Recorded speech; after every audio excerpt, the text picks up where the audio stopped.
Here's how to install a razor lip. For a successful installation, thoroughly clean the surface with alcohol.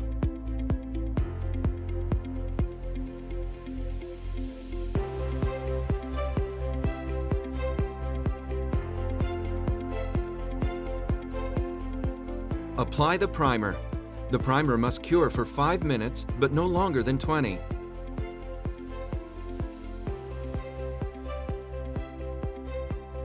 Once you get a feel for how the razor lip aligns, remove about an inch of the tape and start guiding it on.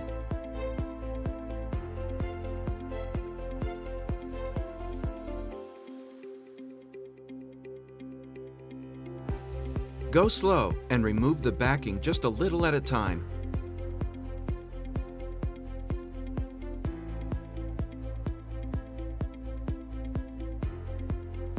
Make sure the razor lip is secure.